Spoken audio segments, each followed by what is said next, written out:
te dar um abraço, porque eu tenho que ir para a sessão. Aí falaram, você não consegue, não vai dar fora, né?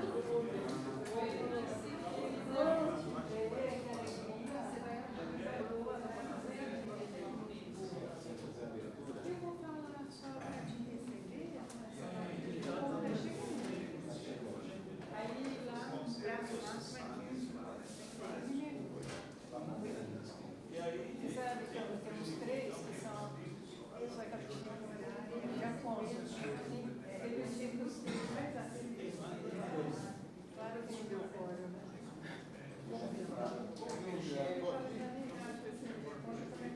Já sabe que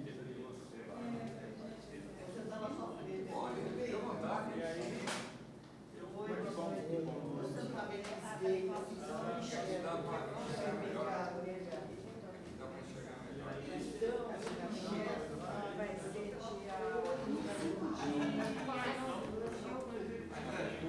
26. Aí eu queria ser agressivo.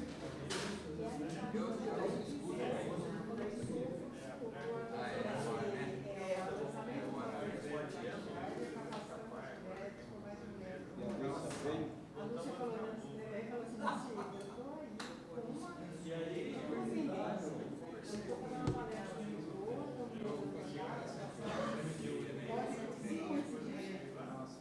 eu não gosto, mas assim, ela falou, já te falo que eu vi na CG, eu quero estar aí. Mas eu não precisa falar, eu falei, olha, só no time da escola que vai ser, você modifica os caras são moços que querem mudar tem que fazer um empreendedorismo. O pessoal fala isso.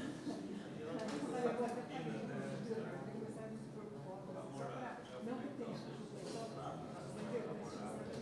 Eu vou te fazendo convite. a minha namorada tem que ser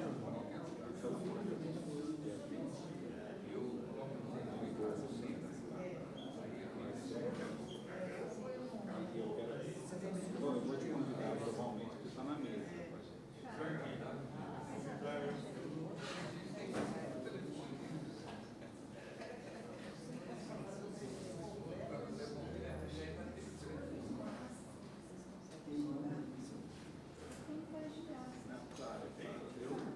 Não, claro. Mas na verdade foi uma. Não, mas eu acho que a gente pode fazer. A gente pode trazer um outro nome depois. Somente ele vem depois. Eu gosto. Eu nunca tive com ele pessoalmente. Não, também não.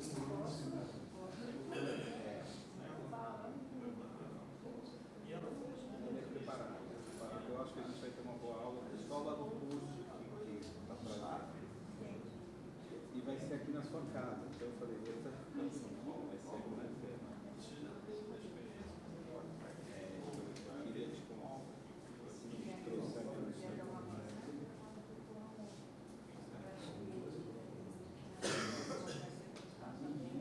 Eu vou te pôr na mesa. Se você. Um dia a gente chama quarta.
programa. Deve ter feito. Então, quando você imagina assim, tem só os nossos alunos, a gente pega 2 salas, aí você não dialoga com a comunidade. Eu acho também. No sábado vocês vêm? Então, mas essa é uma agenda que a gente tem que fazer o quanto antes. Sim. Os alunos da pós e uma do Vamos fazer isso. Oi? Isso. Não, não consigo. Não, aí eu conversei lá. Vou deixar aqui também. Eu passo para conversar com o Machado. Passo para ele, mando para conversar com o Machado. Eu queria ficar aqui, né? Tá com sessão, aí eu tenho, tá bom? Tá bem lá, viu? Você deu a presença lá? Mas tá sem corte, vou correr pra lá. Oi. É chato falar. Mas não fui eu. Não, mas eu o Conepir, desculpa de eu falar. A sua chefe de gabinete, ela faz parte do Conepir e do Centro de Documentação. Mas foi o Conepir. Mas ela também é Conepir aqui do Centro de Mas Documentação. não é, foi o grupo de Conepir. Mas você já está lá. Mas o que eu quero. Ó, a senhora sabe aquela dona Márcia? Nossa, aquela dona Márcia, ela queria estar nessa reunião aí. A gente faz outra, fica triste. Não, mas aí Tudo bem. A gente faz mais uma. E aí você ajuda a chamar mais gente. Vai ter uma dia 10 de dezembro. parece que falou que vai montar um grupo, mas ali já não saiu o grupo, não? Não, todo mundo, dia 10 de dezembro. Pode pôr na sua agenda.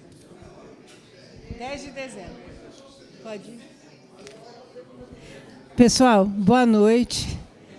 A gente tem pessoas chegando, a gente costuma dar aí uns 10 minutinhos de folga, mas eu estou com sessão e queria muito receber o professor Adelino, né, o Instituto Federal, e falar muito rapidamente aqui para vocês. Eu vou ter que correr para lá, que a gente está com sessão hoje, né?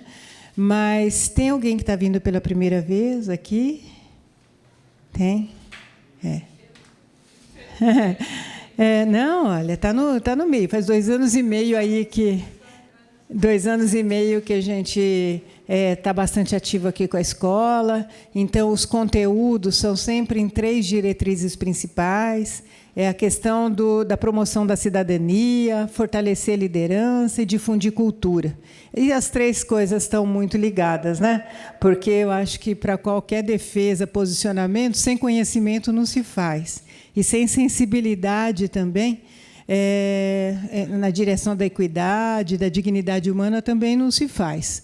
Então, quem tiver algum conteúdo, quiser participar, trazendo também, participar de mesa redonda, dar palestra, enfim, traga, sem ficar muito preocupado com o formato. Fernanda é a secretária nossa, né? Tem a equipe que está sempre aqui. Venham aí, sentem com ela, vejam o que vocês querem propor, ou... não é propor, estou querendo que traga um determinado tema, a gente vai tentar trazer. E nós temos um conselho, né? Então, com o representante da USP, da Unimep, onde a gente analisa o conteúdo, onde a gente põe na forma adequada, e para que a gente possa trazer conteúdos e formas também de fazer, né? Essa sala a gente lutou muito para ter um espaço assim que as cadeiras fiquem todas no mesmo nível, sem muito altar, sem muito pedestal, que tenha uma parede descontraída com palavras que dizem respeito à democracia, à cidadania, né? Um espaço que não é tão grande, né? Relativamente, um tamanho que dá para fazer roda de conversa e que dê para a gente dialogar, porque o legislativo, além daquelas funções que a gente sabe que tem, ele tem que dialogar com a sociedade, tem que ouvir. E a gente está num momento de um desafio enorme. Estava falando o professor Adelino aqui. Não interessa de onde vem ou onde está. A gente precisa conversar, né? Nós só precisamos respeitar o outro. Só respeitar o outro e entender que meritocracia não resolve também num país desigual como esse. Que a gente tem que ter aí políticas públicas, uma visão mais sensível, e é nesse sentido que a gente tem trazido conteúdos riquíssimos. Esse mês de agosto, nós estamos com 15 atividades, É quase uma por dia, porque tira sábado e domingo. A gente queria até pôr sábado, né? Mas a Câmara está, por causa da economia, aí, sábado não está funcionando. Mas quase todo dia a gente tem evento. Às vezes tem lá um público específico, mas está aberto se alguém tiver interesse, né? Nós tivemos professores de fundamental essa semana. Teve gente que quis assistir, pode vir assistir. Tudo é gravado, né? Hoje também vocês vão usar microfone e vai para o canal do YouTube. Então, se vocês quiserem pegar também o que já aconteceu na escola, é só entrar no canal do YouTube e vocês vão poder assistir. Então, eu sem óculos está difícil. Mas hoje nós vamos trazer aqui o cotidiano social de violação dos direitos fundamentais. O professor Adelino ele já esteve conosco aqui. Foi uma ou duas? Duas já é a terceira, né? Então, alguns já estão vindo aqui. Eu adorei que eu assisti, queria estar, mas não vou conseguir ficar hoje. Mas ele é pós-doutor, com pesquisa no campo de direitos humanos, doutor em filosofia, mestre em ciências da religião, professor da EBTT de filosofia. Instituto Federal é EBTT. Instituto Federal. Tá. De Filosofia no Instituto Federal de Educação, Ciência e Tecnologia de São Paulo, nesse campus de Piracicaba. Coordenador do curso de pós-graduação Lato Sensu, em Educação e Direitos Humanos do Instituto Federal também, campus Piracicaba. Coordenador do Núcleo de Estudos Afro-Brasileiro e Indígena, também do Instituto Federal. Então, esse currículo bacana, no momento que a gente está precisando ouvir pessoas que vêm com essa formação. Eu agradeço muito a colaboração. A gente tem conversado um pouquinho, à medida que a gente pode, aí, num café, né, para, acho que, aprender um pouco com ele e também, acho que, trazer o máximo que ele está se oferecendo a vir. Todo mundo é voluntário que vem aqui. Então, os professores são voluntários, quem pode traz 1 litro de leite, nós levamos para as instituições credenciadas e tem vindo muita gente. Então, o que nós percebemos? Que as pessoas estão querendo ajudar, estão querendo encontrar o espaço de diálogo e para a gente somar esforços. Então, muito obrigada, agradeço imensamente. Eu sei que nós vamos ter outros momentos, né? Mas é uma alegria muito grande tê-lo conosco. Obrigado, Nancy.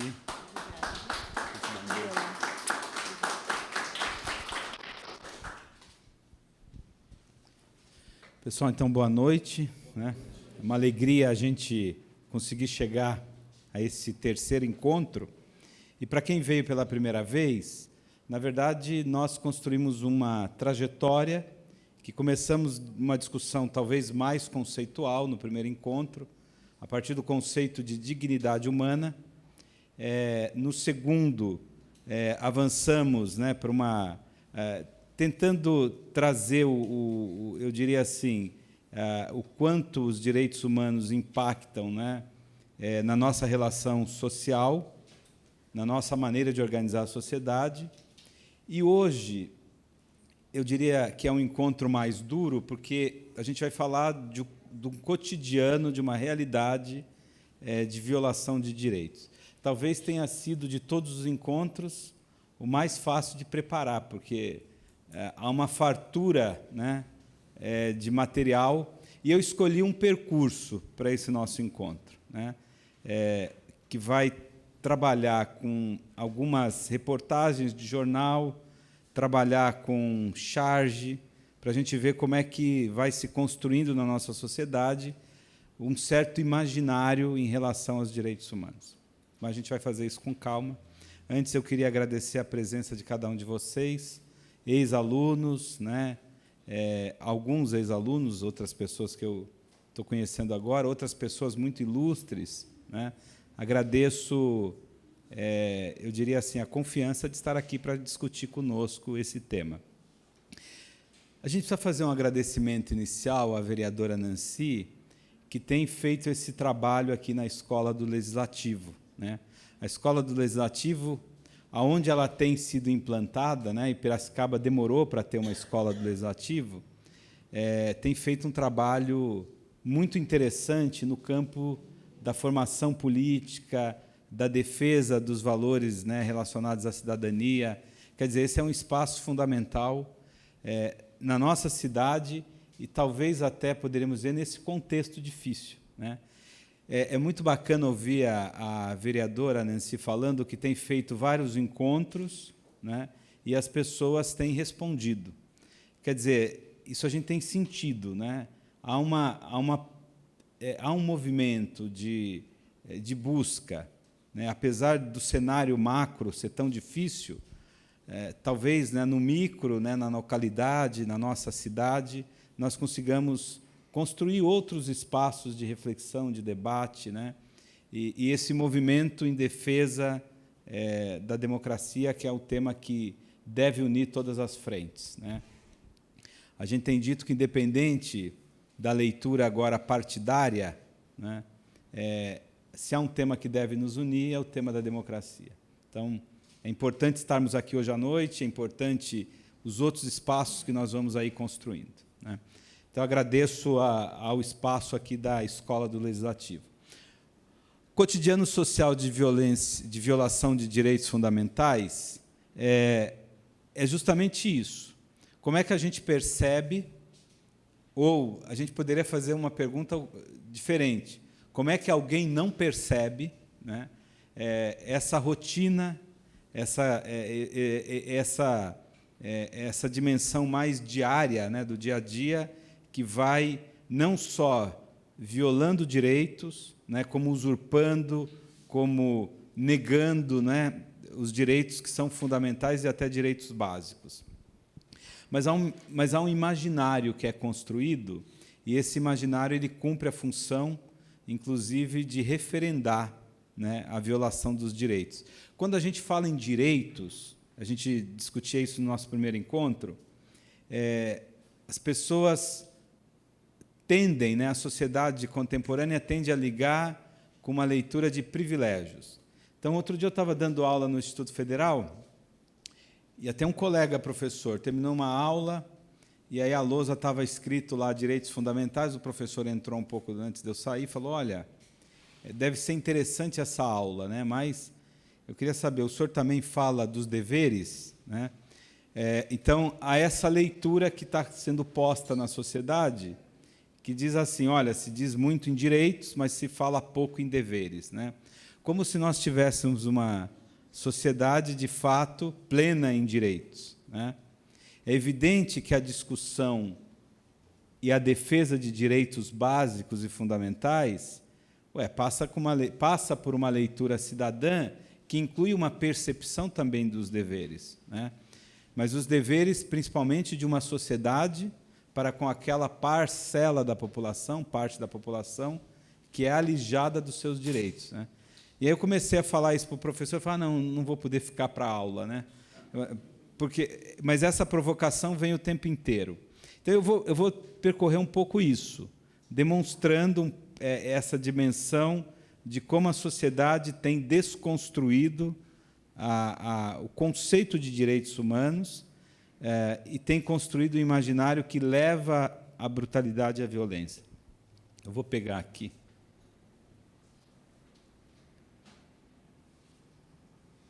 É aqui, né? Então, violação dos direitos humanos é o tema geral, não é? Eu queria começar, eu pensei em 3 partes no nosso encontro, e mantendo aquela proposta de que ficamos mais à vontade, se alguém quiser fazer alguma, eu diria assim, colocação, não só pergunta, mas uma contribuição, a gente pode fazer isso não só no final, mas no contexto, para que o debate, inclusive, tenha mais fluidez, né? Então, nós vivemos uma realidade... Veja, quando eu montei esse encontro, agora em julho, depois eu fiquei pensando, peguei coisas mais antigas para demonstrar que o ataque aos direitos humanos é uma construção que não vem de hoje, né? Mas é evidente que hoje o ataque ele é mais feroz, ele é mais agressivo, né? E ele é mais evidente. Vocês lembram, 2014, 2015, o debate sobre a idade penal, né, um debate que tomou a sociedade. E aí, a capa da revista Veja, né, especial maioridade penal, e ela coloca a fotografia, né, de 4 jovens e perguntam, vão ficar impunes, né? Qual é o imaginário que se tem? que a juventude, que os jovens são os responsáveis maiores, né, por uma situação de violência que toma a sociedade. Em 2015, 2016, esse foi um tema muito forte. E a ideia é que há um ambiente de impunidade.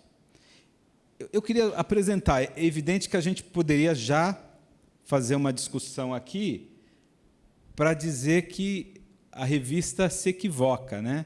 Na verdade, os jovens, eles são, hoje, na nossa sociedade, eles se compõem como as grandes vítimas de uma sociedade que não dá conta de atender tantas demandas, que abandona. É só a gente fazer uma rápida visita às regiões mais periféricas, inclusive da nossa cidade, né? E aí a gente já percebe que o tom da impunidade, né, a pergunta está sendo dirigida para as pessoas erradas. Esse movimento, né, que tomou força, quero que vocês identifiquem, e aí tem essa charge, né, Dia do Orgulho Reacionário, e algumas expressões, né, expulsão dos imigrantes, abaixo a ditadura gay, internação compulsória para os drogados, contra um mundo melhor. Aliás, a gente parece que caiu nessa distopia, né?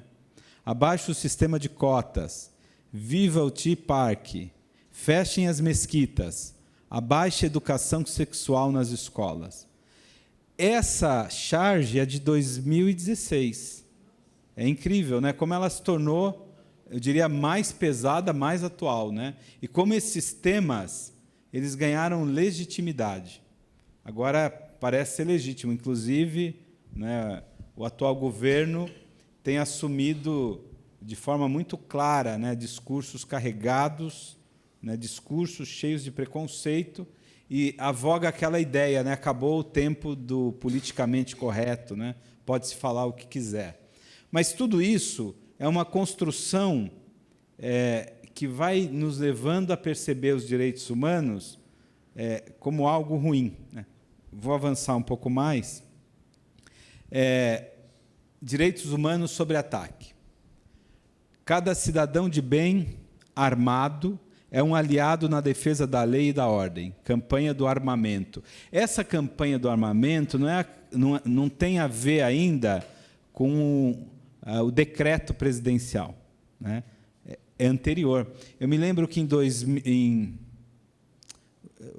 eu não sei precisar se era 2010, 2008, num debate no Colégio Dom Bosco, o Estorel estava presente, né? Já estava sendo discutida a questão do armamento, que teve o plebiscito, e o plebiscito, inclusive, a população, na sua grande maioria, foi contra, né, a questão do armamento, e aí toda a campanha posterior, em 2014, a campanha 2013 do desarmamento, né? Mas, de qualquer maneira, essa ideia, né, o cidadão armado é um aliado na defesa da lei e da ordem. Direitos humanos, claro que sou a favor, mas só para quem for humano. E, claro, eu decido quem é humano e quem é monstro, né? Essa ideia de que, já ouviram aquela frase, direitos humanos para humanos direitos, né? Todo um imaginário, direitos humanos, mas para quem faz por merecer. No nosso primeiro encontro, ou no segundo, eu sei que nós discutimos o conceito de dignidade humana para tentar demonstrar que os direitos humanos não estão atrelados, né, àquilo que eu faço exatamente, né? Eu faço por merecer, não é um prêmio, né, no sentido de que uns conquistam e outros não, né? A visão contemporânea é que todos nós, né, somos dotados de uma dignidade que é inerente à nossa humanidade. E é isso que nos confere a perspectiva dos direitos. Os direitos não são concessões ou prêmios, né? Eu vou passar. Ainda para pensarmos essa questão do ataque, né? Bonita essa sua bandeira. Gostou? É feita na China por crianças escravizadas. E essa charge, ela quer dizer o seguinte: os defensores, né, os militantes no campo dos direitos humanos, assumem bandeiras, mas não se dão conta, né, do que está por trás, né, da questão da exploração infantil, que é um tema também que a gente tem que abordar. Aqui, essa aqui foi interessante, bem no período do governo Temer, ou, né, depois, né, do golpe de 2016, e a nova Comissão dos Direitos Humanos. Então, essa charge ela é ilustrativa, porque é uma comissão formada só por homens, né, de uma certa idade, homens brancos, e eles começam assim: antes de abrirmos os trabalhos, peço que negros, índios, mulheres e homossexuais em geral falem agora ou calem-se para sempre, né? Então, quer dizer, a Comissão dos Direitos Humanos já está tomada, né, por uma perspectiva. Já era, em 2016, o prenúncio, né, de um processo de desmonte de tudo que se construiu nesse país. Leilões, balcão de negócios e afins. Dou-lhe uma, dou-lhe duas, dou-lhe três. Comissão de Direitos Humanos vendida para aquele senhor racista e homofóbico.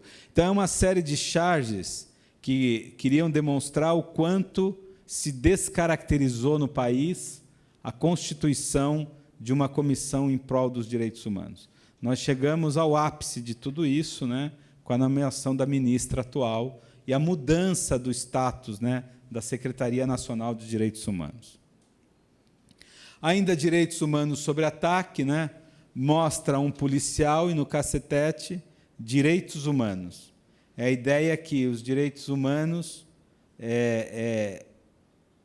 na verdade, né, trazido a partir de um processo de violência, né, de repressão mesmo, né.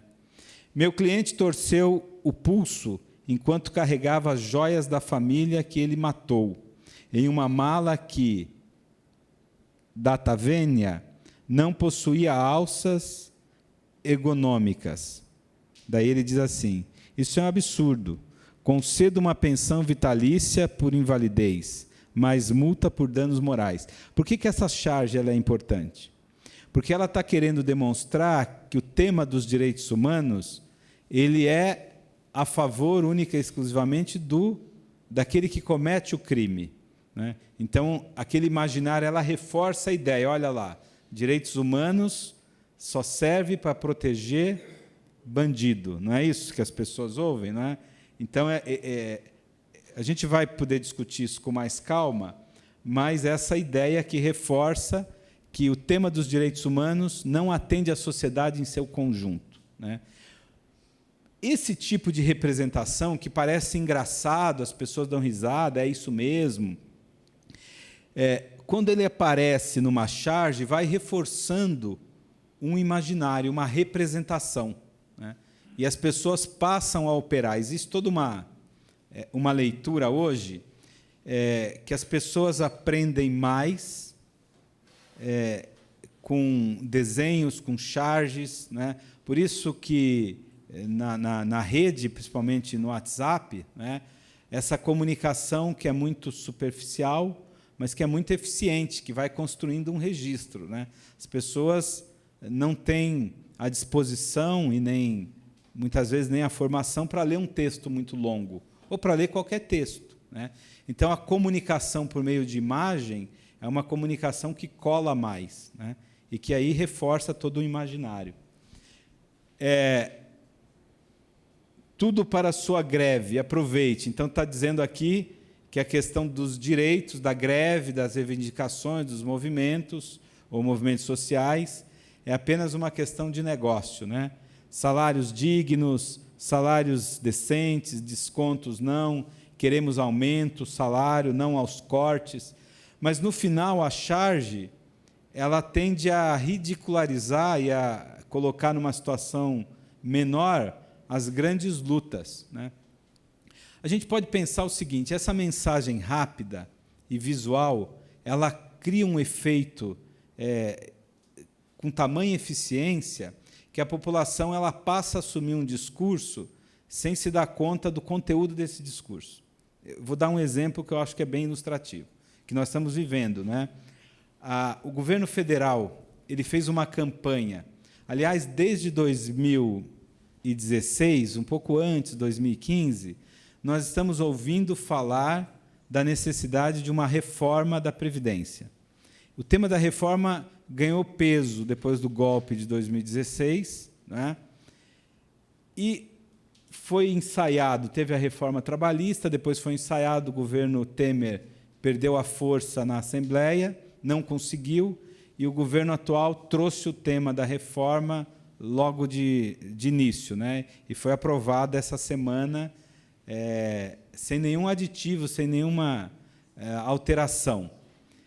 E aí, quando se faz uma pergunta, porque todo mundo está ouvindo o tempo inteiro, por meio da mídia, das propagandas, é preciso fazer uma reforma. E aí você consulta a população fala, bom, é preciso fazer uma reforma, né? Então, saiu uma pesquisa, semana passada, que indicava que a maioria da população já apoiava a reforma. Então, era um número absoluto, né? Perguntando, você é a favor da reforma? E as pessoas falam, eu sou a favor da reforma, porque tem uma construção. Agora, quando vai perguntar qual é o tipo de reforma, é interessante que a mídia acabou não divulgando com detalhes, eu diria assim, o interior, né, aquele detalhamento da pergunta. E as pessoas diziam assim, olha, eu sou a favor da reforma que diminua o tempo obrigatório de contribuição. Nós tivemos agora um aumento, essa reforma que foi aprovada. Então, você usa a informação, você cria um imaginário, as pessoas dizem, não, eu sou a favor, né? Em campanhas sem muito conteúdo, mas com muita imagem, não é? Dizendo, agora nós vamos promover justiça social, e as pessoas não têm tempo, não têm condições, e nem o acesso à informação necessária para entender qual é o tipo de reforma, né? Esse desmonte acontece no campo, o tempo inteiro no campo dos direitos humanos. Você constrói uma representação, e aí as pessoas têm uma visão, bom, direitos humanos não serve, né? É a coisa mais absurda numa situação, numa sociedade onde as pessoas passam, eu diria, por tantas situações de carência, né? Uma sociedade que se coloca contra a temática dos direitos humanos, né? Mas por que isso acontece? Por essa construção. Ou a gente poderia dizer de outra forma, por que a população brasileira e a população trabalhadora é mais afetada nessa reforma?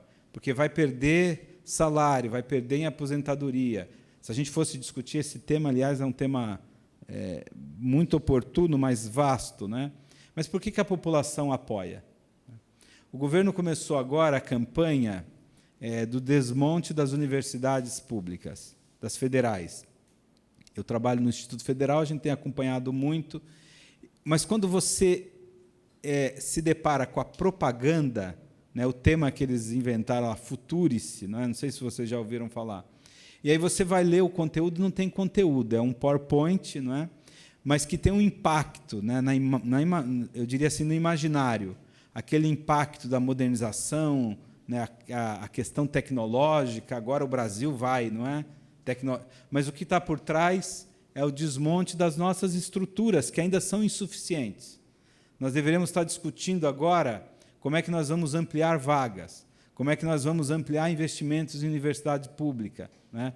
Como é que nós vamos criar políticas afirmativas que possibilitem mais acesso da população carente.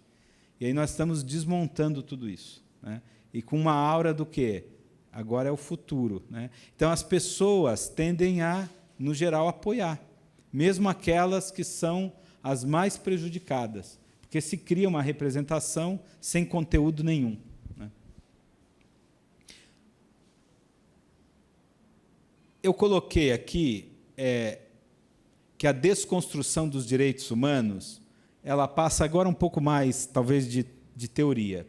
Duas ideias que poderiam nos ajudar a pensar, né? O sociólogo Jean Baudrillard ele escreveu um livro chamado A Transparência do Mal, Ensaios sobre Fenômenos Extremos. E ele já denunciava o seguinte, nós chegamos num tempo onde se constrói uma representação de que é preciso ser transparente. E a transparência, na tradição do pensamento, ela sempre teve um caráter interessante, né? A gente poderia pensar que a transparência era o bem. No campo da teologia, por exemplo, há muitos textos de teólogos que diziam assim, Deus é a transparência absoluta. Então, a gente sempre pensa a transparência como aquilo que está num nível civilizacional mais alto, né? Mas aí o sociólogo ele vai denunciar que há a construção de uma transparência do mal. Exatamente quando esse imaginário de preconceito ele toma conta, né? Então, as pessoas entendem o seguinte, olha, eu não preciso esconder o que eu penso. Por que eu não posso ser homofóbico? Por que eu não posso ser racista? Então, você perdeu esse parâmetro. E ele já denunciava que nós vivemos num ambiente, né? Esse é um texto de 2002, e ele já percebia essa transparência, né, de tudo aquilo que é negativo, né, de tudo aquilo que é ruim, né, no sentido de, em vez de você avançar civilizacionalmente, culturalmente, você exalta e justifica. Bom, essa é a minha forma de pensar. Nós vivemos muito isso na eleição de 2018, né? Isso está posto agora. Por que as pessoas... A gente poderia até dizer, por que não pode usar agrotóxico, né? Há um grupo que defende. Então, essa transparência daquilo que é ruim para a sociedade. E um outro conceito interessante, pensar a desconstrução dos direitos humanos, a partir do conceito de Pierre Bourdieu de violência simbólica. Ele vai dizer que se funda na fabricação contínua de crenças, no processo de socialização, que induzem o indivíduo a se posicionar no espaço social, seguindo critérios e padrões do discurso dominante. Essa violência simbólica, quando fala da violência dos direitos humanos, a violação de direitos é algo real. A gente vai ver algumas imagens, né? Então, no limite, os nossos jovens que não têm acesso à escola, a escola sem infraestrutura, no limite, né, nas comunidades dominadas pelo tráfico de drogas. Então, isso é muito concreto, né? Em muitas realidades do Brasil, inclusive de Piracicaba, famílias que não têm, ou regiões que não têm saneamento básico, né? Para lembrarmos um tema já antigo na América Latina, denunciado por Eduardo Galeano na década de 80. Né? Agora, então, essa violência simbólica, existe uma violência concreta e efetiva. A violência simbólica é justamente esse imaginário que é o discurso dominante, então tem um caráter ideológico, né? Que nós vamos entender o seguinte, a comunidade LGBT, ela tem direitos demais, ou ela não tem que ter espaço, né? Quando se fala da comunidade afro, por exemplo, né? Outro dia eu estava num colégio e a gente estava falando um pouco da realidade dos jovens afro, e uma jovem em colégio particular em Piracicaba, ela dizia assim, não é? Por que os negros têm que ter tanto direito, né? Nós não vamos discutir os direitos dos brancos? Então, é esse imaginário dessa violência simbólica, né, que é mais do que isso. Né? É tudo, quando se discute, por exemplo, a questão das cotas. Né? A violência simbólica é aquilo que os grupos, que a gente chama de minorias, eles vão sofrendo todo dia. Né?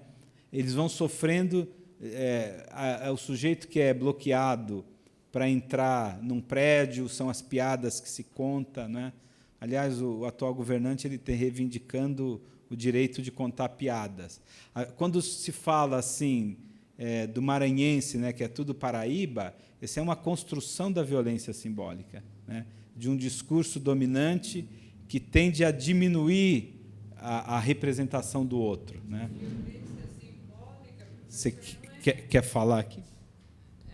A violência simbólica é violência do medo também, porque eu acho que nós estamos com medo do que vai acontecer, com todo esse discurso dominante. Seria isso? Também. Na verdade, a violência simbólica, ela é essa construção que vai, para esse debate, né, que estamos fazendo aqui dos direitos humanos, essa construção do imaginário que vai diminuindo o outro, né, e que justifica violências reais e concretas. Então, quando você diz assim, olha, o negro correndo é ladrão, essa é uma construção da violência simbólica, que vai justificar o quê? Que a polícia, sempre quando vê um jovem negro, afrodescendente, ela pare. Parar o jovem, não é? Essa é uma violência real. Agora, esse imaginário que vai justificando. Esse medo que está sendo construído, ele tem essas duas funções. Ele tem uma dimensão simbólica, mas ele é um medo que também tem uma efetividade, porque a violência ela está operando, né? Nós estamos falando aqui sobre esses temas nesse ambiente, né, aqui, né, em Piracicaba, na Câmara dos Vereadores, mas, dependendo do lugar, alguns discursos já têm sido interditados, né? E quem que interdita? Veja, existe um discurso que dá legitimidade, não é quem vai interditar, quem vai fazer a intervenção, muitas das vezes aquele que está ali na localidade, no poder cotidiano. Então, aí cumpre muito esse papel a polícia militar, mas não é que há um decreto, olha, agora vai ser interditado, não pode falar, né? Existe um imaginário, né, que esse tipo de análise não pode mais ser feita. E esse imaginário ele vai legitimando práticas de controle. E quem ativa essas práticas de controle é a própria sociedade. Vocês lembram? Já dou a fala para a senhora. A gente tem sempre que falar no microfone, que é gravado, então eu vou levar lá. Mas vocês lembram quando aconteceu agora na feira, em Paraty, a feira literária? Quer dizer, você tem uma feira literária dentro de uma sociedade, até então, que está sobre o Estatuto do Estado de Direito, né? Então, as pessoas têm liberdade de reflexão, né? É uma feira reconhecida, e aí você tem um grupo que coloca um caminhão de som e que vai proferindo, né, palavras de ordem, impedindo que o encontro, que o debate aconteça, né? É para a gente pensar o seguinte, dona Inês, essa violência simbólica ela vai compondo o imaginário. E aí quem vai operar a violência são grupos, né? Às vezes até pessoas conhecidas nossas, que começam a nos denunciar, né? Dizer, olha lá, né, aquela aula não é mais possível, né? E esses grupos eles podem avançar em grupos ou paramilitares, né, ou grupos, inclusive, da Força Militar Oficial. O que nós temos visto, o que aconteceu, por exemplo, no encontro das mulheres do PSOL em São Paulo nesse final de semana, né? Quem foi lá? A Polícia Militar. A Polícia Militar é a polícia do Estado de São Paulo, né? Alguém mandou, houve um decreto, olha, vamos lá bloquear? Então, algumas ações, inclusive, são até espontâneas. A gente tem relatos, né, aí no contexto da eleição no ano passado, em várias instituições de ensino, a presença da polícia interditando aulas, né, prendendo professores. No Instituto Federal, por exemplo, não em Piracicaba, né, mas nós tivemos vários relatos, né, de aulas abertas que estavam sendo impedidas, né? E aí você pergunta, mas quem que deu a ordem, né? É todo esse ambiente que se cria, por isso que se usa a expressão hoje do neofascismo. Vocês já ouviram essa expressão? Por que se usa essa expressão? Porque nós vamos voltando a viver alguns ambientes, ambientes, né, de medo, como a dona Inês colocou, né, e de perseguição, ora está só no campo do imaginário, ora é repressão efetiva, mas cria-se um clima, e é um clima muito parecido com o que aconteceu, com o que acontecia em 1924, na década de 20, na década de 30. Por isso que se fala, olha, essa história já aconteceu lá no passado, né? Eu já dou a fala, eu quero só dar um exemplo. Eu tenho um grande amigo que é diretor de um colégio religioso em Itu. Ele me ligou essa semana Veja como a violência simbólica ela vai operando e ela tem efetividade, né? Então, numa aula do ensino médio, o professor estava trabalhando o tema do apartheid na África do Sul. O tema do apartheid é um tema que nós estudamos na história, né? Só que hoje há um movimento que passa, são essas releituras, né? Que vai negando, releituras com o propósito de negar a história. Então, é o negacionismo. Nega-se o Holocausto, né? Não houve o Holocausto, nega-se, não é? E aí, no caso, o professor passou um documentário sobre Nelson Mandela. Um aluno falou, professor, isso aí não foi assim. Aí o professor argumentou, não, esse é um documentário, não é um filme, tem uma pesquisa por trás. O aluno falou, não, isso aí é um absurdo.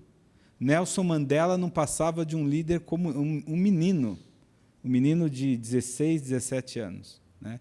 E o professor não conseguiu mais dar aula, e não era nem uma aula avançada, ele estava trabalhando o apartheid na África do Sul, né? Quer dizer, e Nelson Mandela, até então, era um líder respeitadíssimo, né? Era um ícone do ponto de vista da construção da civilização ocidental, né? É alguém homenageado não só por grupos identificados com pensamento à esquerda, é alguém homenageado pela ONU, né?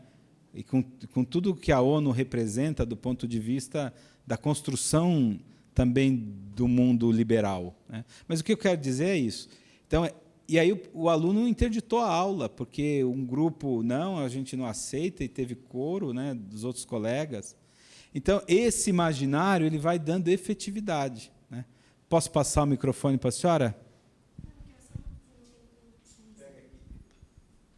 É que aumentou o número de jovens negros que se suicidam, porque não se identificam dentro da sociedade. É isso que eu ia falar. Estava vendo a televisão, aumentou muito o número de jovens que suicidam, principalmente jovens da classe pobre, que não se identificam nem dentro da escola, e nem como pessoa, nem na sociedade, porque são vistos, eles não estão tendo força para enfrentar vamos supor assim, a marca do racismo que está na pele e a maneira com que eles são olhados, às vezes, na rua, no lugar onde eles moram, dentro da escola, até mesmo, vamos supor, dentro da igreja. Então, alguns até a morte, é extremo isso que eu estou falando, mas eu ouvi. Às vezes serve até de consolo, parece que a morte já é uma coisa que já serve até de, vamos supor, é um fim de tudo. Então, o dado que eu tive foi muito triste, que eu vi lá na TV Brasil, é que aumentou muito o número de jovens que se suicidam de 15 a 24 anos, porque eles parece que não são desse mundo, com que a maneira com que eles se transformam. Isso me chocou tanto que porque é assim, como se a cor da pele fosse assim o fim de tudo, porque tanto na maneira, vamos supor, emprego, na escola, no meio dos colegas, quando estou na rua, um monte de menino negro jogando bola, é um perigo, porque a polícia olha. Já uns meninos brancos jogando bola, eles já veem de outra maneira. Até mesmo dentro da escola, as professoras discriminam. Dentro do trabalho, também é discriminado. É mais ou menos isso que eu vi. Eu fiquei assim, chocadíssima. Eu fiz uma pesquisa em Piracicaba, que foi o tema do meu pós-doutorado, que era justamente com jovens, né, na periferia. E a violação de direitos, né? Mas o que a senhora fala é importante a gente perceber a construção do discurso, inclusive da violência simbólica e da violência concreta, né? A violência simbólica é nessa perspectiva do jovem afro não se sentir bonito, não se sentir aceito, não é? E não se identificar, não aceitar a sua identidade, inclusive étnica. Agora, a violência concreta é que esse jovem, além do imaginário, que o compara com macaco, não é? Que o coloca numa situação menor em relação às outras pessoas, que são brancas, é uma violência real. A violência real é que ele não é aceito para o emprego, é que ele é parado pela polícia. A violência real é que ele... Bom, eu poderia contar tantas experiências, vou contar uma só, né? e olha que eu já não sou mais nem tão jovem, né? Outro dia eu estava em São Paulo, veja como é que opera a violência simbólica e a violência concreta, real. E aí eu estava indo no apartamento da minha sogra, né, tinha uma reunião, e não estava nem mal arrumado, acho que eu estava com um paletó, inclusive, uma pasta. Aí peguei o elevador e um senhor olhou para mim, viu que eu, né, reconheceu que eu não era muito dali. Ele falou o seguinte: você veio fazer algum serviço? Qual serviço, né, você presta? Eu falei: bom dia, mas por que o senhor acha, né, que eu vim... Ah, não. Eu falei: qual o tipo de serviço o senhor acha que eu presto? Porque aí não interessa muito se eu estou de paletó. Eu acho que você faz serviço geral. E depois, antes de ir embora, você pode passar no meu apartamento?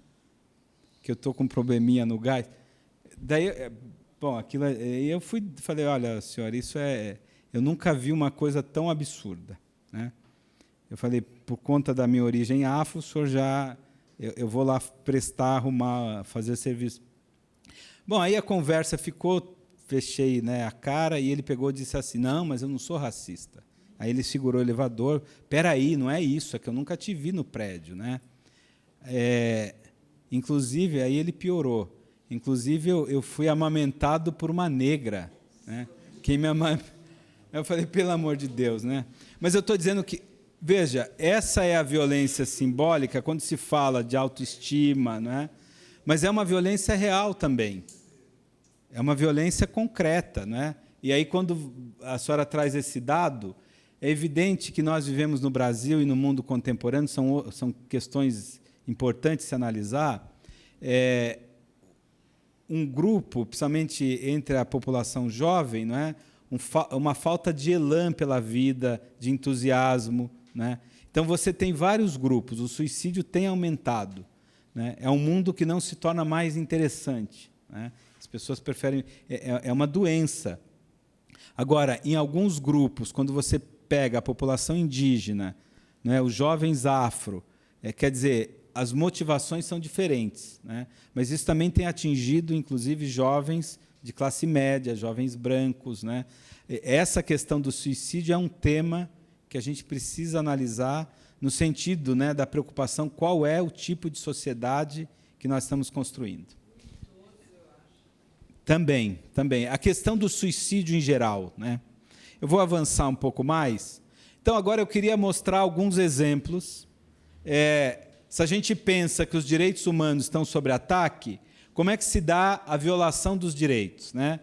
Algumas cenas do cotidiano. Então, diz assim: tchau, papai, bom trabalho. E cuidado para não ser preso por engano na volta, né? Então, quer dizer, é tão cotidiana a violação dos direitos, né, que você vai para o trabalho e você pode ser preso, você pode encontrar alguém no elevador que acha que você veio prestar serviços gerais, né? Programa Nacional dos Direitos Humanos. O que é direitos humanos? Não sei nem o que é ser um humano, né?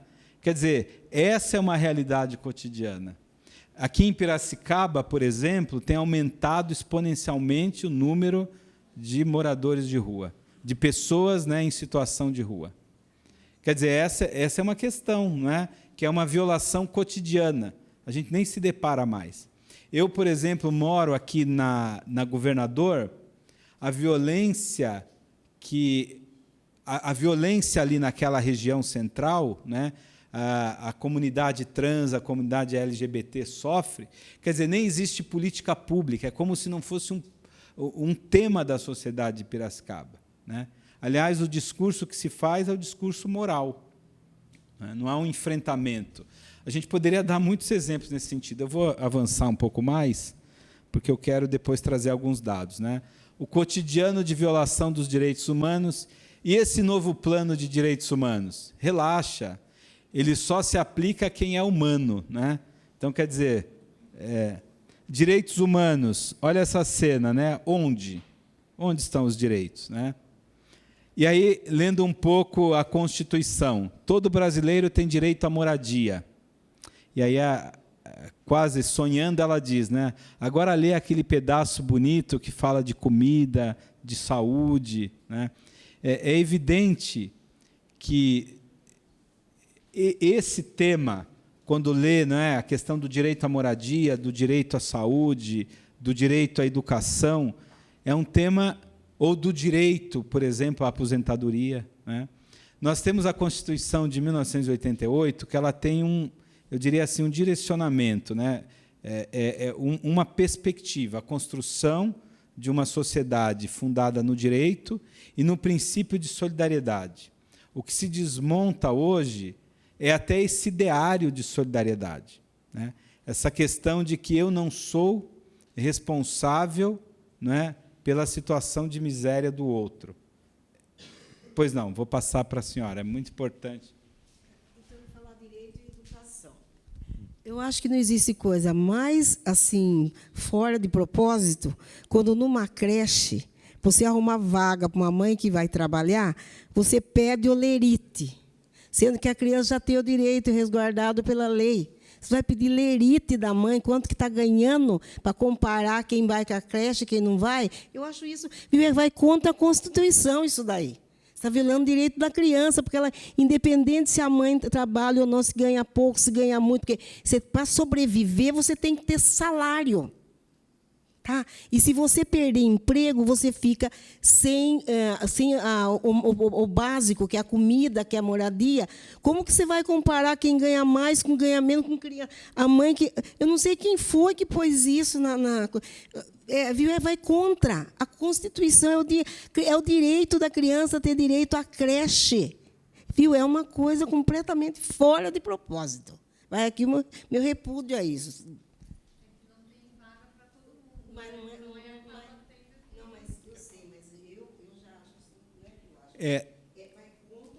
Vai contra um direito. Na verdade, a questão do pedido do olerite é menos para comparar salário, mas é mais para ter a comprovação de quem trabalha. Mas esse é um problema. Mas esse a senhora tem toda a razão, é um direito fundamental.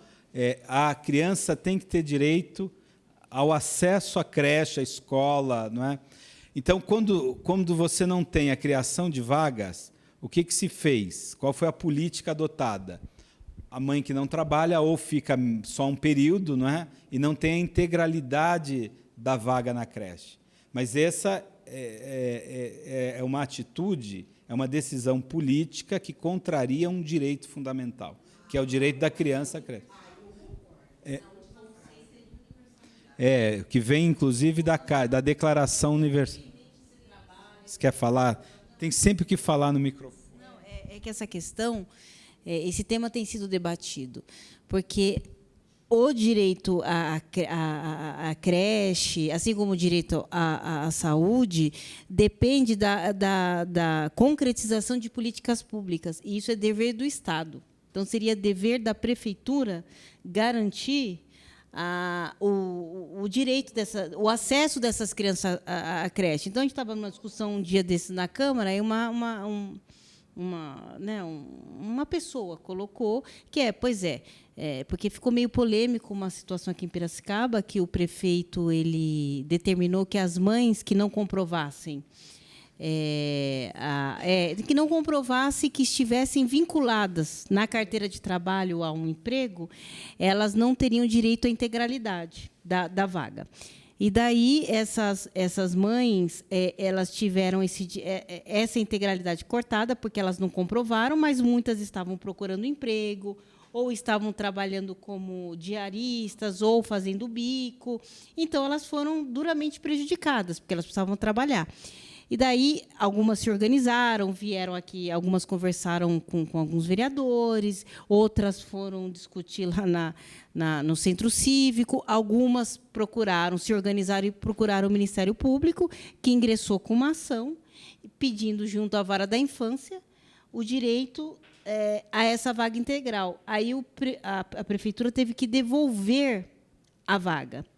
Aí, numa discussão, se debateu, mas a prefeitura tem dinheiro para dar conta dessas vagas, de construir mais escolas? Isso não é o problema. A questão que é um direito constitucional, é uma política pública necessária e que é dever do Estado. E isso está na lei. Agora, a prefeitura não dá conta, e como que a gente resolve esse problema? Não é? Com relação a essas mulheres, com relação a essas famílias, não é? Mas aí ele teve que devolver, e eu acho que isso foi uma conquista dessas mulheres, porque essas mulheres, naquele momento, elas se organizaram. Isso foi uma derrota, eu acho. Foi uma derrota, foi uma vitória política das mães, né? Bom, o problema é o seguinte, é que não foi criada nenhuma escola a mais. O que aconteceu foi o inchaço, né? Ou seja, em 2014 você tinha, por exemplo, no maternal 1, por volta de 15 crianças e no maternal 2, por volta de 18 crianças. A partir dessa exigência, passaram a ter 21 crianças no maternal 1 e 24 no maternal 2. Só para vocês terem uma ideia. Pois não. Pois não, é. O pior, mas o pior de tudo, isso daí que nós estamos falando, aí sim, vai bater numa coisa bem pior, que a maioria dessas pessoas que estão desempregadas, que precisa procurar emprego, e a maioria dos brasileiros, incluindo os brasileiros que estão desempregados, pode comprovar isso, são mulheres negras. Negras. Essa, diante dessa situação, vai, infelizmente, proliferar a pobreza no Brasil.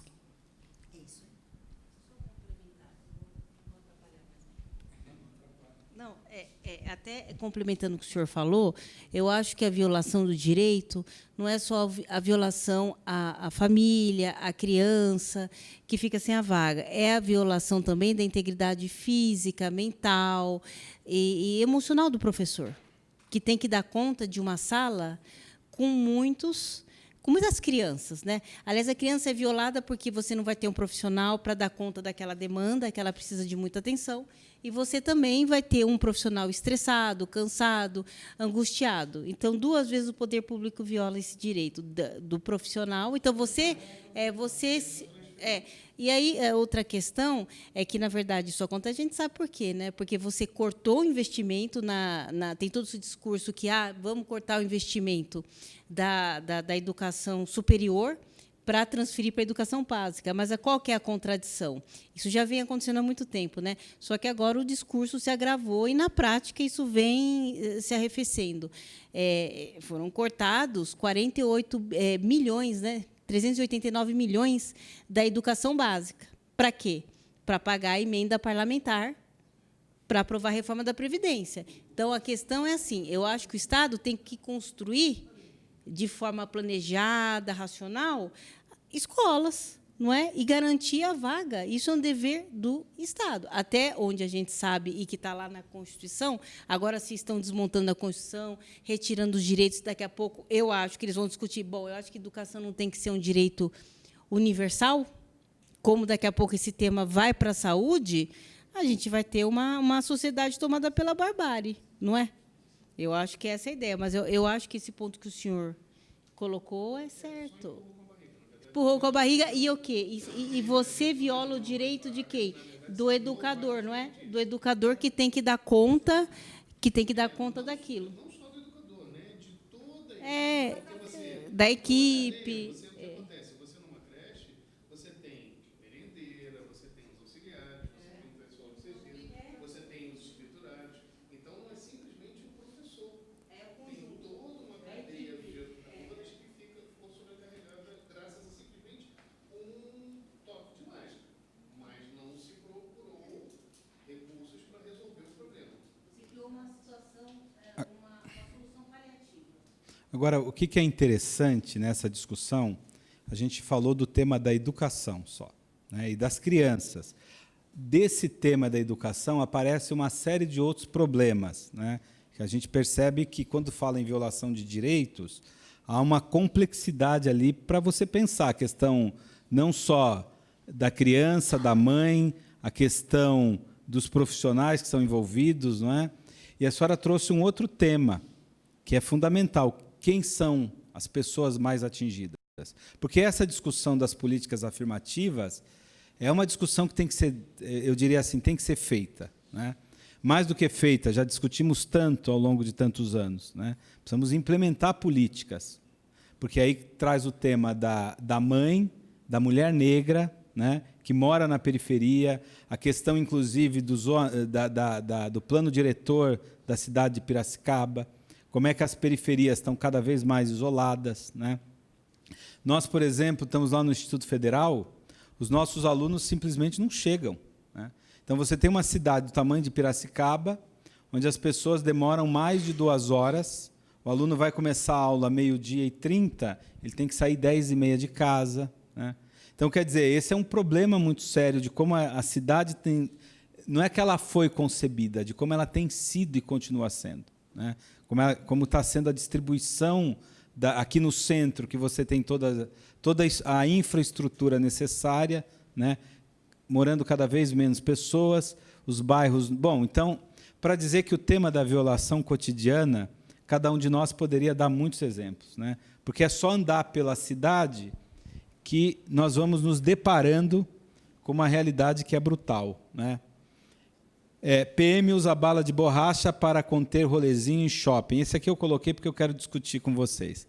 Para fora todo mundo que tem cara de pobre, né? Essa questão da violação dos direitos parece alguma coisa distante. Vocês lembram o tema dos rolezinhos que começou em São Paulo, né? Mas aqui em Piracicaba, essa dinâmica de violação de direitos dos jovens de frequentar... Aliás, outro dia, quando começou aquele cerceamento, né, dos jovens, pedindo para os jovens apresentar RG e formar uma fila enorme, impedindo os jovens de periferia de entrarem no shopping, então, tinha alguém no rádio dizendo assim, mas é que o shopping é um espaço privado, então não dá para a gente discutir, eles podem fazer como quiser, né? Isso não é verdade, é uma clara ação discriminatória, né?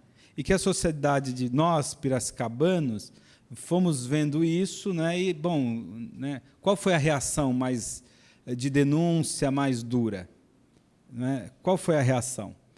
Aliás, eu me lembro que nós entramos em contato com o Ministério Público e convidamos, né, uma promotora, olha, vamos lá no momento para ver. Era só ir no final de semana, mas eu não posso ir, né? Quer dizer, é função, inclusive, do Ministério Público, né? Perceber essas aberrações no sentido mais, não é? Que ali é a violência concreta, mas é uma violência também simbólica, né? Da exclusão do espaço social, etc. Todo mundo sabe do que eu estou falando, não? Quantos jovens que pediram para mim, para minha filha, deixa eu entrar no seu carro para poder entrar, né? Porque aí tem essa dinâmica, né? A classe média chega de carro e aí essa não é parada, né? Pode deixar lá na porta.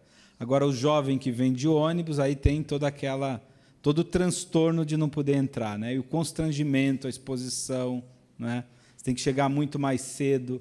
Às vezes você ia ao shopping e era 10, 9 horas, estava saindo, aí os jovens ainda tentando entrar, né? Sutilmente eles falavam, não quero o seu documento, se acontecer alguma coisa, avisar em casa. Porque é o argumento mais, né?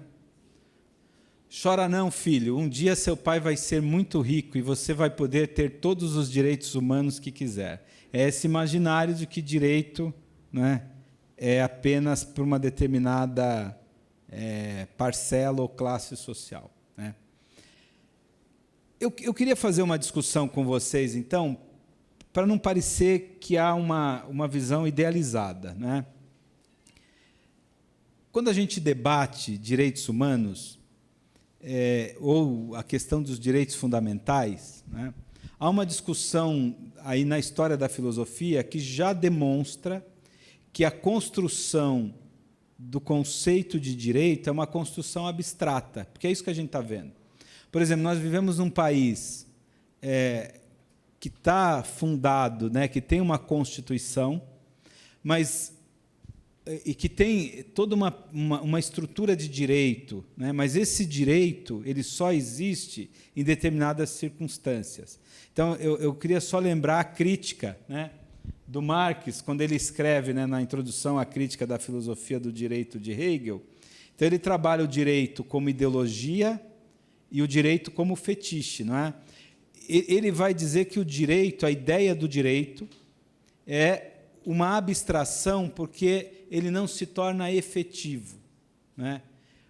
Talvez agora, com todas essas denúncias envolvendo aí, né, a Operação Lava Jato, a gente entenda melhor, né, o que é a abstração do direito. Né? O quanto o direito, nesse plano, não está a serviço da justiça. Né? O Aristóteles ele tem um texto muito interessante que ele vai fazer uma comparação. Ele está discutindo ética, lá no mundo antigo. Né? E aí o Aristóteles avança, e ele vai dizer que a ética nada mais é do que a justiça. Né? Quando nós falamos do plano dos direitos humanos e essas violações que tornam o direito uma abstração, quer dizer, a coisa mais fácil, é claro que há violências mais graves, mas todos nós, passando ali no shopping, os jovens são impedidos de entrar. Depois eu vou contar uma experiência que eu fiz, que foi bastante ilustrativa. Né? Os jovens são impedidos de entrar, mostra o quê? Mas não é um direito entrar onde todo mundo entra, no lugar público? Então, a ideia, o direito é uma noção abstrata, vaga, que não tem materialidade. Né? Mas eu fiz uma experiência, eu tenho 3 filhas, né? E as minhas filhas são, na verdade, uma mistura. Elas, né, a mais velha puxou muito a mãe, né? E, bom, se veste como jovens de classe média. E aí estava aquela fila, eu falei, filha, faz o seguinte, desça do carro, um pouco antes, e tenta entrar. Vamos ver se ele vai te barrar. E aí, naquela fila, ela foi passando, jovenzinha, tinha 16 anos. Ninguém parou. Ela não foi parada. Quer dizer, mostra que aquela ideia, olha, nós estamos cuidando, né, porque é menor, etc., né, é uma balela. Na verdade, é uma atitude discriminatória, preconceituosa, para impedir usufruir uma área que, de fato, é privada, mas, naquele momento, é uma área de acesso público. Né? Ou você para todo mundo, né, ou você... Essa ação discriminatória é inaceitável. Por isso que a gente fala, né, a questão, mas eu não vou me deter muito, porque eu coloquei aqui, né, algumas outras coisas. Direitos humanos como abstração jurídica. Né? Então, a gente tem um movimento de criminalização da pobreza e da vulnerabilidade social. Quer dizer, ser pobre, isso não é novo, não é uma invenção do Brasil nem do mundo contemporâneo. Né? No século XVI, a gente já tinha esse movimento de criminalização do pobre, de quem dormia na rua, a judicialização dos conflitos sociais, né?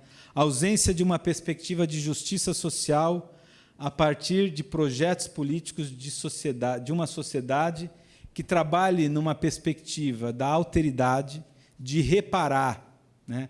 É aquilo que a gente chama de dívidas sociais, a questão do negro, a questão do índio, no sentido mais geral, né? A questão da população pobre. Então, mas essa questão da criminalização da pobreza, quer dizer, no limite, quando você bloqueia os pobres de entrar no shopping, é porque já há uma visão, né? Esse aí não pode ser consumidor, há uma leitura de criminalização. Né? Ser pobre é motivo de polícia. Eu queria trazer alguns dados, então, porque a gente já está terminando, e aí falar um pouco mais da pesquisa e do campo que eu atuo, né, que é com a juventude.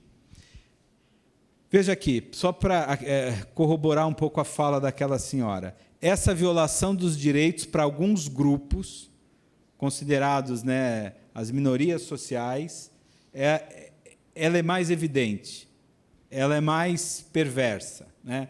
Em 2012, 56 mil pessoas foram assassinadas no Brasil. Destas, 30 mil eram, né, ou são jovens entre 15 a 29 anos. Então, aqui é uma realidade. O Brasil é um país que tem exterminado os seus jovens. Né? Mas qual é o jovem? Desse total, 77% são negros. De 30 mil, 77% eram jovens negros, afrodescendentes. 23 mil. São 63 jovens por dia, um a cada 23 minutos. A maioria dos homicídios é praticado por armas de fogo, e menos de 8% dos casos chegam a ser julgados. Quer dizer, você tem um extermínio da juventude. Esse é o cotidiano de violação de direitos que eu queria falar. Mais do que as charges, não é? E é uma realidade que extermina jovens, mas são jovens afrodescendentes. Quando começou a sair esses dados, e são dados sempre a partir, né, dos registros oficiais, quando se trabalha com registro oficial, significa o quê? Que você tem um mundo de informações, né, que não são registradas, quer dizer, os números são muito maiores, né? Quando eu me lembro que um debate, né, sobre esses dados, um repórter esse tipo de rádio, por exemplo, né, que, em vez de fazer jornalismo, diz assim: olha, nós apoiamos a reforma. E aí convida um monte de gente ali da turma, né, para falar como a reforma é boa. Um repórter desse programa dizia assim: mas por que será, né, que a maioria são negros que são assassinados? Né? Não existe preconceito? O que quer dizer esse dado? Né? É porque ou você pensa que os negros jovens, os jovens negros, são bandidos, né, e os brancos não, ou você percebe que a violência ela é direcionada, né? Ela tem um foco. O foco é o pobre, mas dentro do pobre há uma perspectiva, né? Essa violência é acentuada, né, com os jovens afro. Tem uma questão interessante. É evidente que aqui a gente está falando de assassinatos, a maioria de homens, né, de meninos, mas e as mulheres? Né? As mulheres sofrem, talvez não com assassinato, mas com a violência sexual, com estupro, né? Que é um outro tema. Eu coloco aqui, enquanto as taxas de homicídio da população branca tendem a cair, aumentam as taxas de mortalidade entre os negros. Quanto aos jovens, embora as taxas de homicídio de jovens brancos de 16 e 17 anos tenham caído 16,7% em 10 anos, de 2003 a 2013, entre os jovens negros da mesma idade, ela cresceu 32,7%, como mostra o gráfico abaixo. Por que eu estou colocando esse dado? Porque quando a gente começou aqui essa discussão, aparecia essa imagem, né? Vão ficar impunes? O que a revista mostra? Que os jovens são os que promovem a violência. O problema da sociedade é que os jovens de 16, de 15 anos estão impunes, né? Mas quando você vai ver os dados, são eles que sofrem a violência. Os jovens são os mais afetados por uma sociedade que extermina a juventude. Mas qual juventude? A juventude da periferia. Se a gente abrir o jornal, todo final de semana há o registro de jovens sendo assassinados nas nossas periferias, quando não há relatos, né, de chacinas. Só para avançar, a gente já está quase aqui no tempo, né? Aqui eu vou mostrando, foi criado um índice de vulnerabilidade juvenil, que é um indicador inédito, não é? E ele vai mostrar a relação da violência e da desigualdade, não só social, desigualdade racial. Mostra que a cor da pele dos jovens está diretamente relacionada ao risco de exposição à violência que estão submetidos, né? Aqui mostra um mapa, né, onde a violência é mais acentuada, né, no país. Mas o que é importante? Mais do que trabalhar com estatísticas, é preciso pensar que a violação de direitos significa, no limite, não é, a negação da possibilidade das pessoas existirem.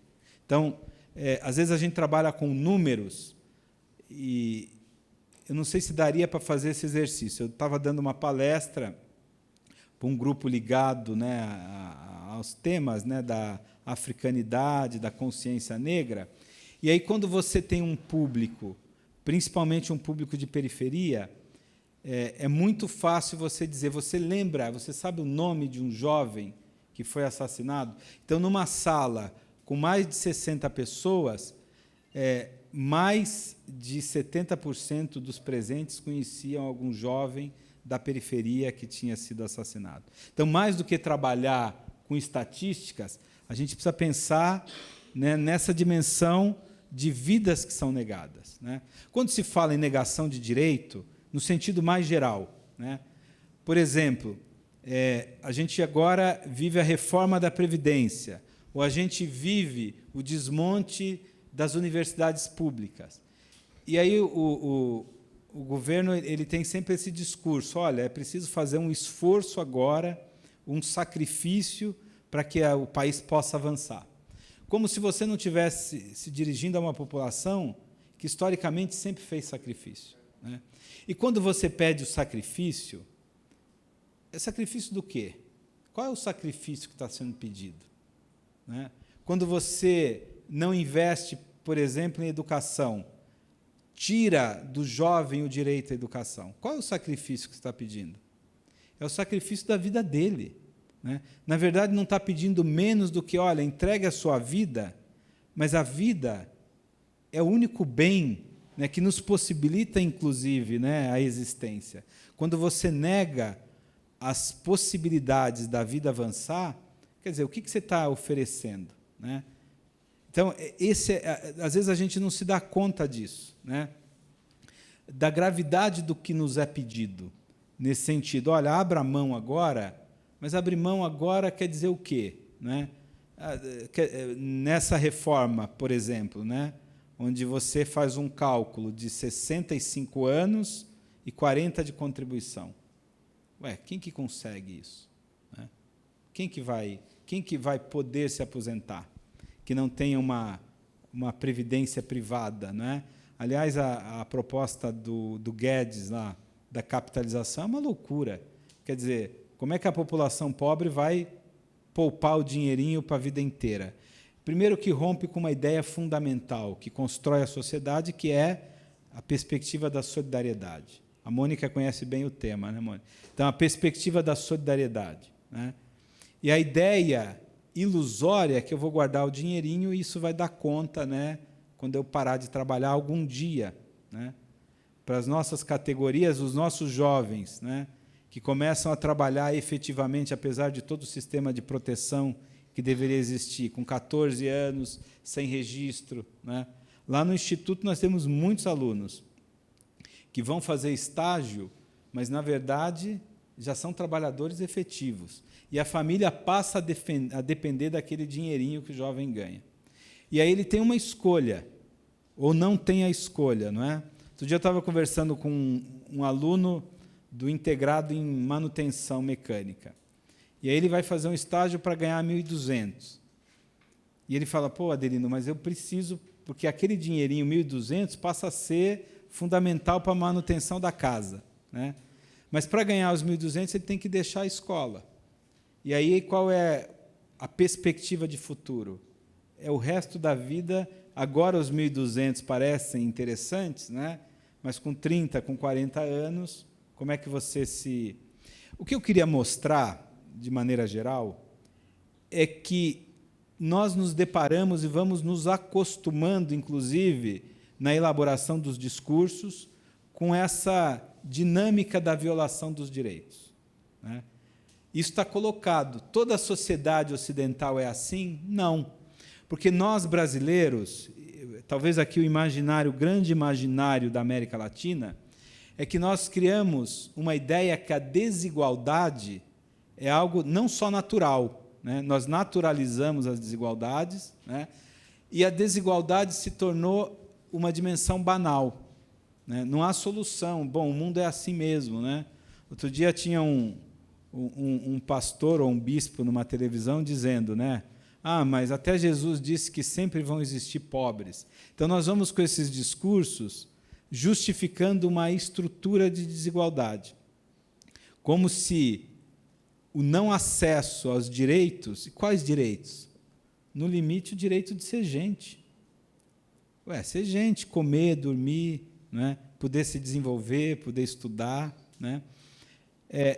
Mas esse imaginário da desigualdade, por exemplo, você vai em algumas sociedades da Europa, mesmo em países, né, de capitalismo liberal, há um outro princípio, que é o valor da igualdade. A ideia de que as pessoas são portadoras de direitos. Isso não está posto entre nós, né? Nós vamos criando no imaginário, não ter escola, mas é assim mesmo, né? E aí isso não nos mobiliza. Ou, por outro lado, como agora, nós entramos numa discussão de se falar em direitos mínimos, né? Já aparece o quê? A ideia de que, qual é o seu lado? Outro dia eu estava discutindo, conversando, e quero abrir a fala para vocês, com um economista, então, todo esse debate do mundo neoliberal, da economia de mercado, da meritocracia, né? Eu coloquei, olha, nós temos um quadro geral no Brasil. Nós somos 200 milhões de brasileiros. Esse é o projeto de sociedade aí. Cabe 200 milhões? Ou quantos vão ficar fora? Porque se cabe 200 milhões, não tem problema nenhum se você é liberal, se você é de direita. Agora, se esse seu projeto só cabe 50 milhões, né? Por exemplo, só para brincar, aqui em Piracicaba nós temos alguns condomínios extremamente sofisticados, né?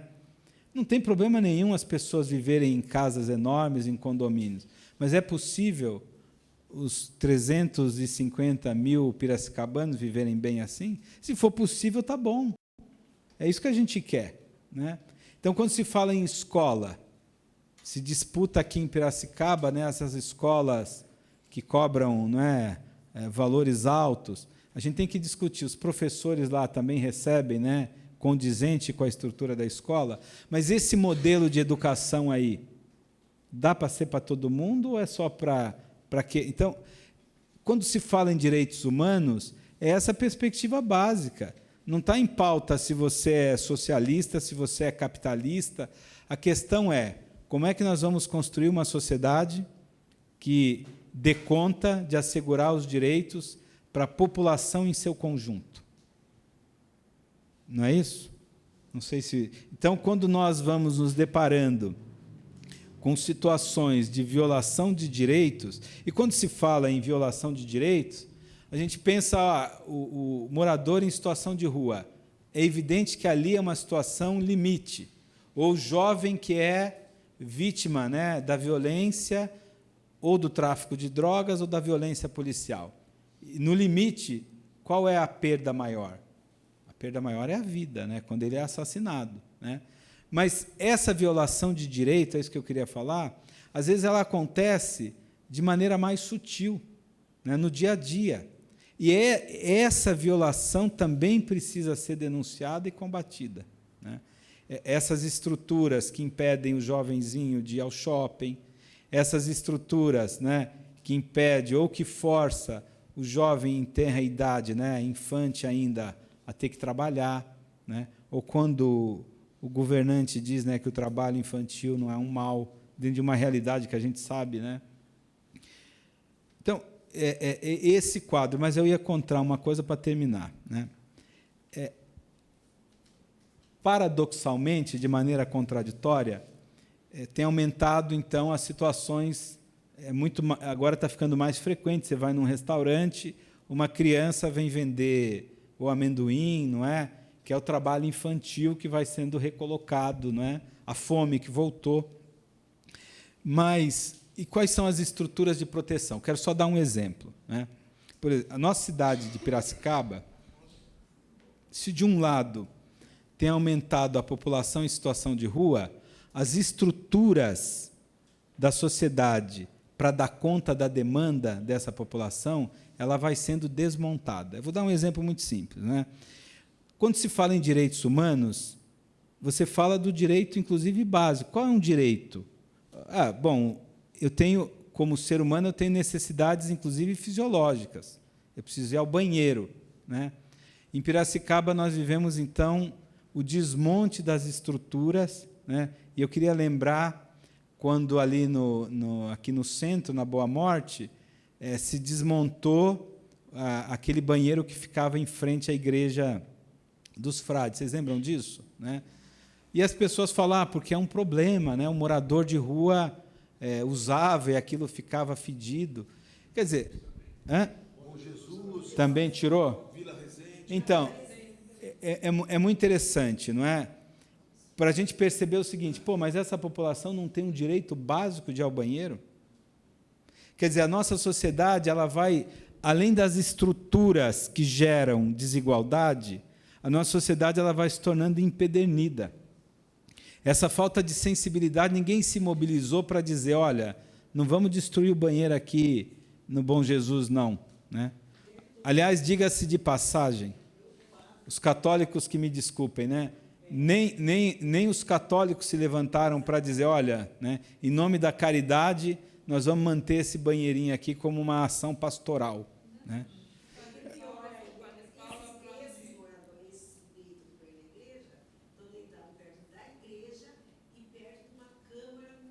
E é interessante, não é? Hoje, sem nenhuma...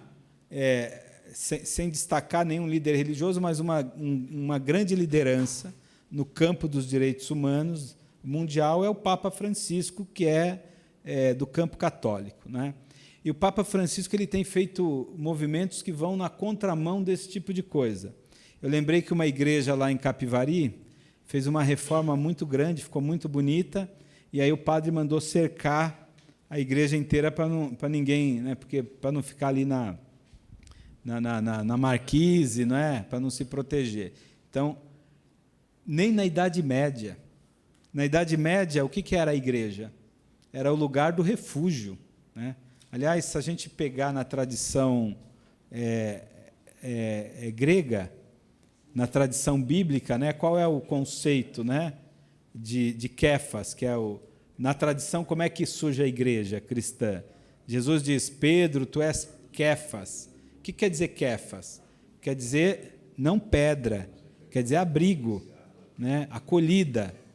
Então, na Idade Média, a igreja era um lugar de refúgio. Hoje, né, onde se refugia? Não tem nem banheiro.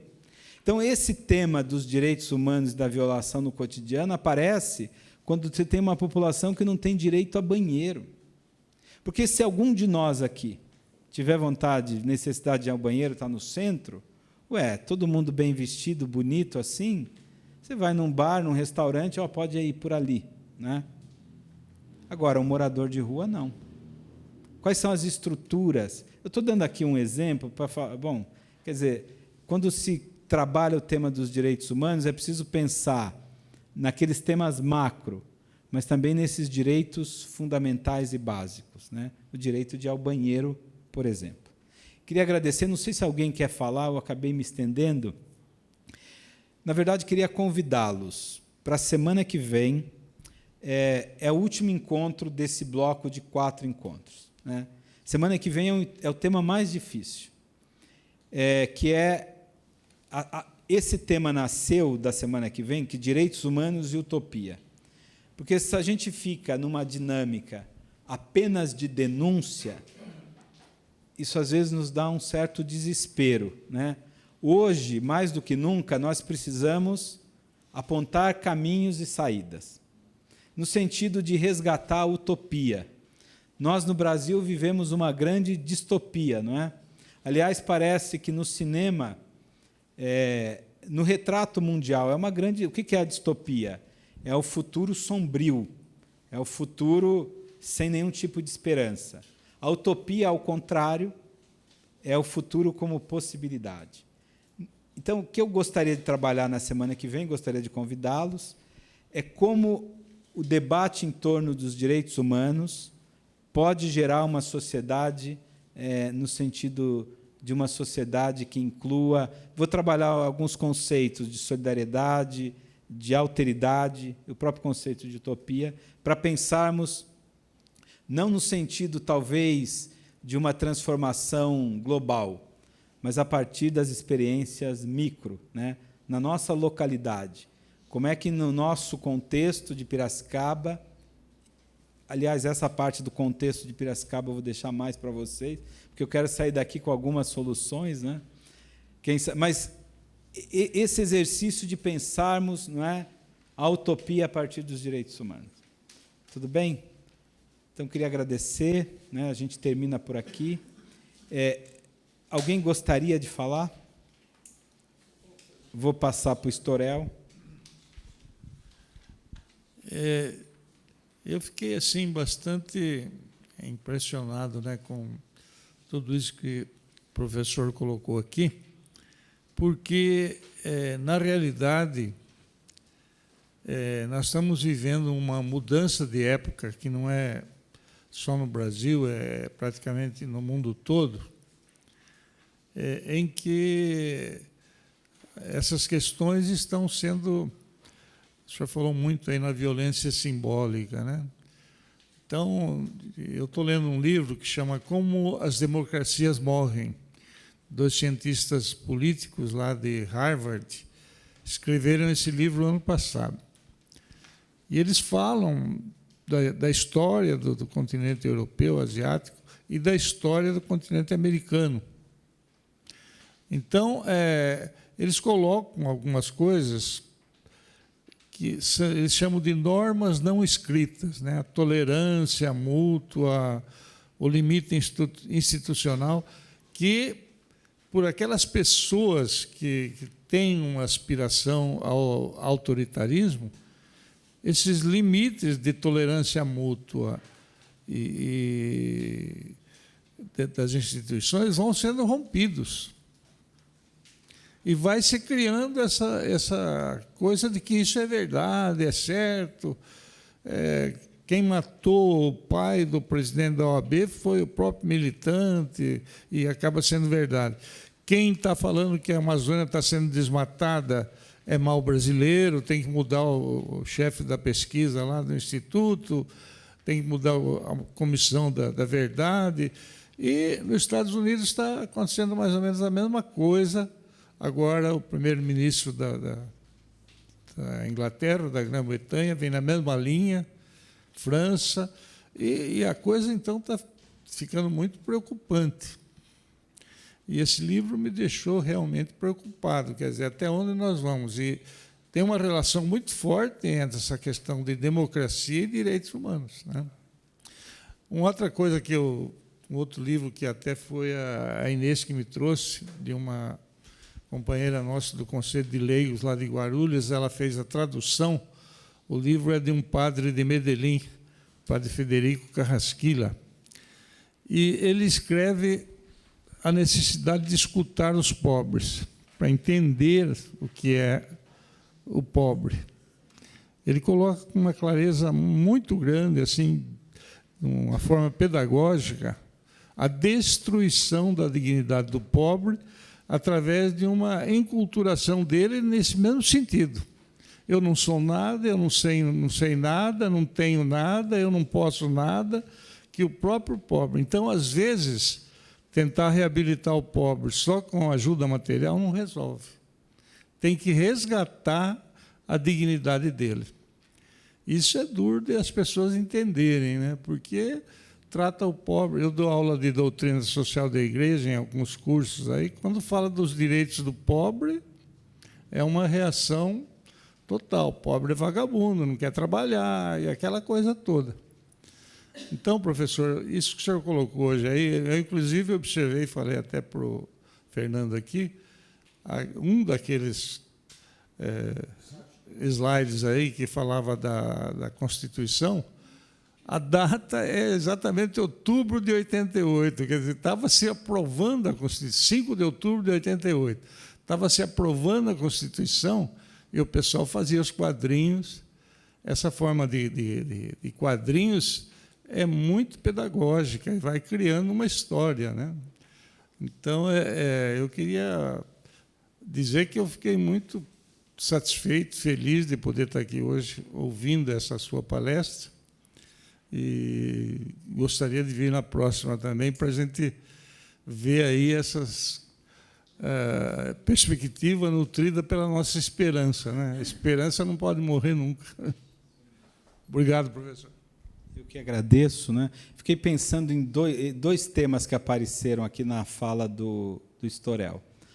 O primeiro, essa visão da América Latina, quando ele fala, né, do padre de Medellín, porque se construiu na América Latina um imaginário, que é o não ser, né? Então, a negação, inclusive, da nossa identidade como gente, né? Isso está colocado. E quando volta, né, essa euforia, esse fascínio em torno dos americanos, é, mais uma vez, reforçando a negação de tudo aquilo que nós somos, enquanto povos miscigenados, né, frutos de um processo até de violência na miscigenação, mas é o que somos, e enquanto cultura sincrética, né? Então, essa questão da negação da nossa identidade está posta dentro do pensamento latino-americano. Por isso que, qual é a resposta? É sempre um pensamento que aponta a perspectiva da libertação. Essa foi a grande filosofia construída, né, com Henrique Dussel. E depois tem um livro de um teólogo latino-americano, Gustavo Gutierrez, é um livrozinho pequeno que ele escreveu em 1998. Quando, no contexto de que a América Latina estava vivendo aquela primeira fase da implantação do neoliberalismo. E o teólogo ele perguntava o seguinte: onde dormirão os pobres? A gente pode dar a resposta que for, né? Esses grupos aí que tomaram poder pode, inclusive, dizer, olha, vocês não podem mais discutir esses temas, mas a realidade objetiva da vida, né, da pobreza que aumenta, essa realidade se impõe, né? A gente não vai conseguir jogar para debaixo do tapete. Esse é um tema que a gente vai ter que enfrentar, né? Ou a gente enfrenta se exilando, né, em redutos, em condomínios fechados, cercando as igrejas, ou a gente enfrenta no sentido de construir estruturas mais justas, né? Quer falar? Então você fala e termina. Só uma resposta nesse contexto, né? Isso já não funcionou na Idade Média. A gente se isolar. Não, de forma nenhuma. Isso já não funcionou. Já não funcionou. É uma coisa para também pensar. É que não vai funcionar aqui. Pessoal, muito obrigado. Até a semana que vem.